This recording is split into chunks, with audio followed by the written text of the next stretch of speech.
A tattoo refers to using a needle to make a wound in the skin, or subcutaneous tissue to inject ink or paint to create a picture, pattern, or writings on the skin.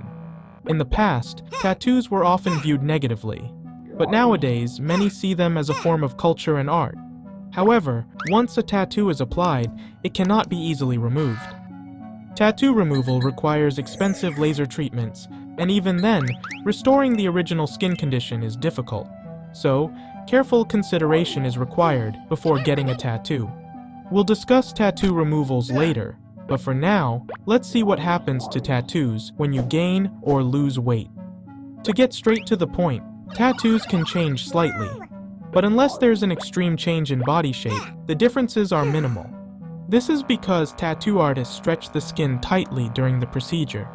As a result, if you gain weight, the tattoo may slightly enlarge. Also, the degree of tattoo distortion depends on the body part.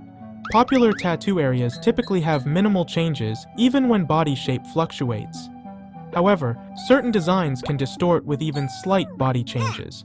For example, tattoos with clear, sharp details or many straight lines are more susceptible to distortion. If you're planning a drastic body transformation, it's better to choose an adaptable tattoo design, or place the tattoo on a body part that is less likely to be affected by such changes. Now, let's look at how tattoo removal works.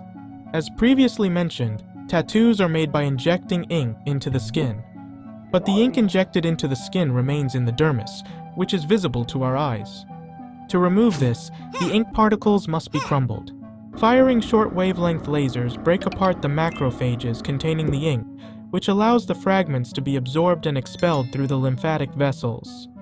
However, there are limits to breaking down the ink particles, so the tattoo may only fade rather than vanish, and side effects like skin discoloration, smudging, or scarring may occur.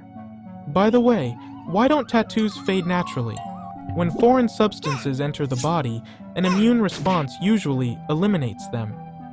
Of course, when tattoo ink enters the body, an immune response is triggered and macrophages engulf the ink. The thing is that they lack the enzymes to break it down, so the ink remains intact. But cells die eventually. When they do, the macrophages release the ink they had engulfed, which should allow the ink to be expelled through the lymphatic vessels. Why does the tattoo remain intact despite these processes? According to a study published in the Journal of Experimental Medicine, before the ink is expelled through the lymphatic vessels, new macrophages engulf it, so the tattoos maintain their shape. Did this satisfy curiosity?